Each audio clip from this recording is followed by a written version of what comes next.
s'il a brillamment remporté la brigade cachée pour réintégrer Top Chef, Danny Ketsar s'est malheureusement incliné face à Hugo Riboulet lors de la finale.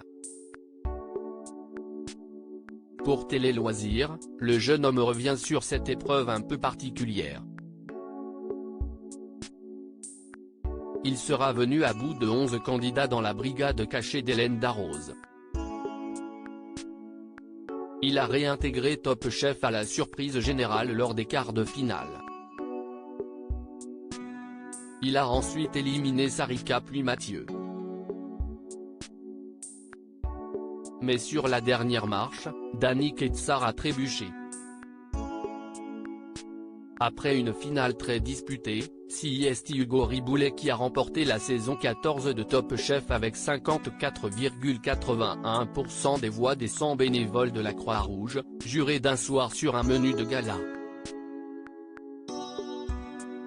Le jeune homme de 24 ans empoche ainsi un chèque de 54 810 €.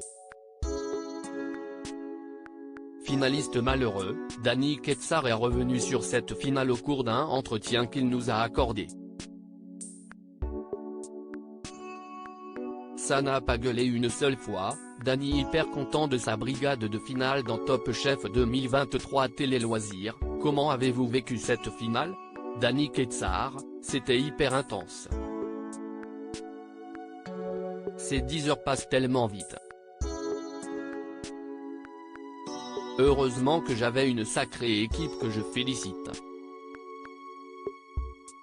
Ils se sont donnés autant que si ça avait été leur propre finale.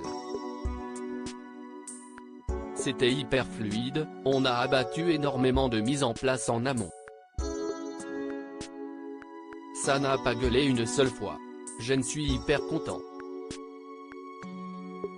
Il s'est passé 4 mois entre le dîner de la finale et la cérémonie des couteaux. À quoi avez-vous pensé durant cette période? Au début, je crois qu'on a envie de savoir, mais ça part petit à petit. J'ai eu beaucoup d'opportunités. Entre-temps, je suis passé chef du Bayview.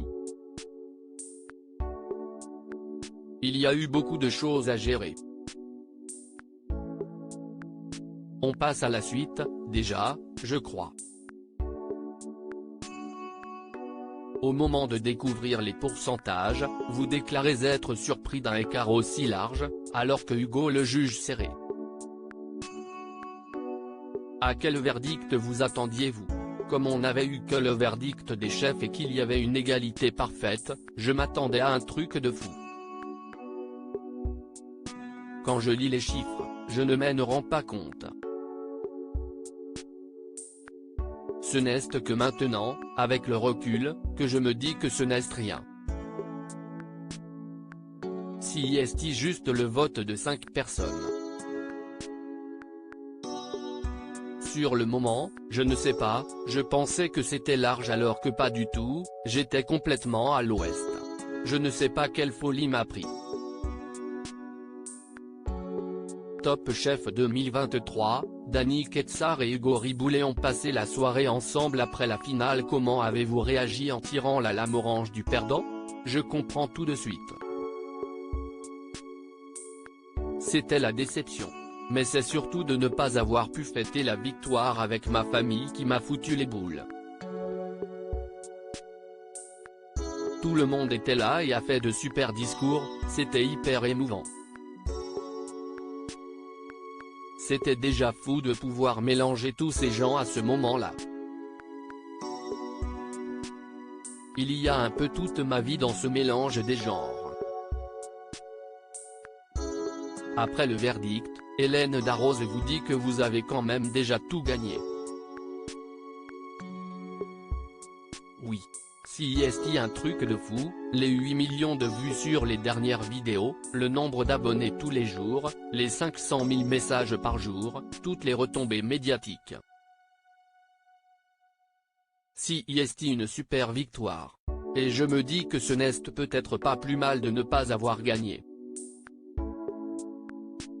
Comme ça, on ne dira pas que si est un complot. Avez-vous pu féliciter Hugo pour sa victoire?